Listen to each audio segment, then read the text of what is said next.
Hey guys, Jarrett Lajani here with Main Street Mogul, and I just wanted to come on here today. I got the opportunity to attend a conference here in Sandiego, California, a beautiful city. I got to go through a conference called the Breakthrough Conference with Tim Arrigio, an amazing guy with an amazing testimony. He's a guy who once suffered with addiction, that started his own business called Beyond Driven, and is just helping so many men. Christian guy, Christian-based program.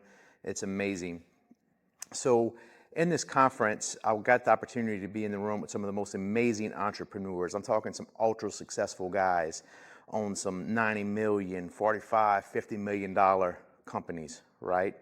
And a lot of them were in there with their spouse, and they were all striving to have better relationships and connect closer to God and just be better men and better couples in general, which is what we should strive to do. But so many topics came up. And as you know, Main Street Mogul is about entrepreneurship. So I just wanted to talk about some of the things I learned. One of the topics that came up is the question got asked is, do women want successful men? And yes, they do. In other words, they don't want to be with a bum or somebody that's broke. So yes, they do want to be with successful men. Or to say it another way, they wanted to be with a man that made them feel safe and secure. There's so many definitions of success, right? Wealth does not equal success, right? So they did want to be with successful men, but they didn't want to be with a man that prioritized success over them. Overwhelmingly, all the women said that they wanted to be made a priority in their husbands' lives over everything else. They wanted to be made to feel like they were the priority, right? And the men kept saying the same thing.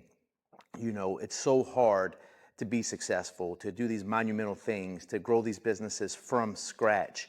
Like, to have this level of success takes so much from me. It takes so much of my energy and my intent. And they would look and they'd say, baby, I'm doing this for you. I'm working this hard to provide the type of life that you deserve and our kids deserve. I'm literally doing this for you. And that question got challenged. How many men work so hard and sacrifice so much, and they use the excuse that I'm doing it for you, and you should know how much I love you by how hard I'm working and how well I provide for you.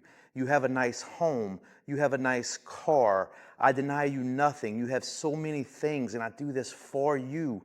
That should be enough for you to understand that I love you. And all the women would kind of say the same thing. They'd be like, yes, all that's nice. That brings me security. That makes me feel great, and I appreciate you for doing that. But your business or your job has become your priority, and you prioritize that over everything else. And I am not your priority. And what they would do is they would literally become addicted to their business or their job. And the real truth is most of them were not really doing it because they wanted to prove to their women or their wives that they love them so much. That was just an excuse they used to feel good about it and do it.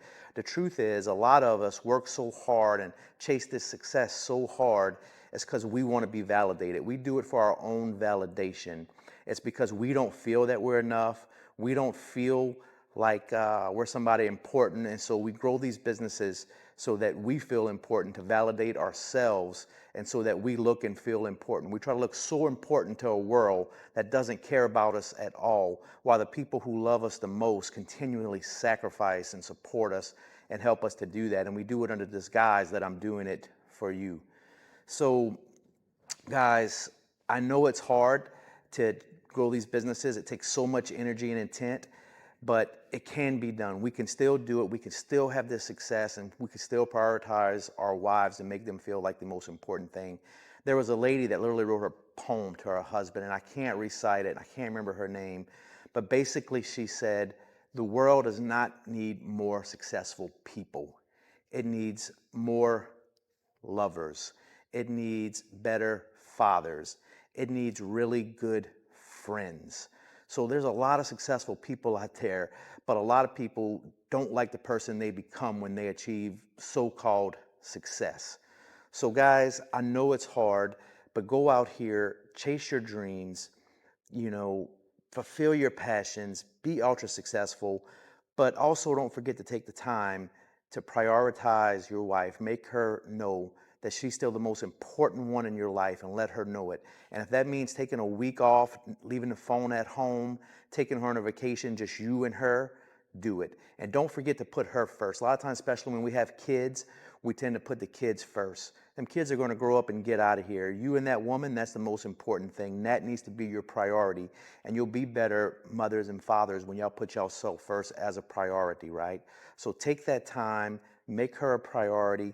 I know it's hard because it's so hard to grow a business and to still, try to be that husband and do it. But the blessings lie in the hard things, guys. Look for the hard stuff, embrace the hard stuff, and the greatest blessings in life come from the hard things. So I know it's hard out here, guys, but continue to prioritize it, because, man, what would it be like to work so hard, sacrifice all this time, do all this, get wealth. Everybody thinks you're important. You're the image of success. Everybody thinks you're great. You've overcome some unsurmountable things, right?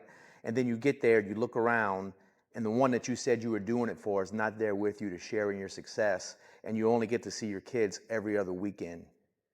Would that be worth it? For what is it to gain the whole world and to lose your soul, or to lose the love of your life, or not be able to see your children when you want, how you want, even though you have a whole lot of money, right?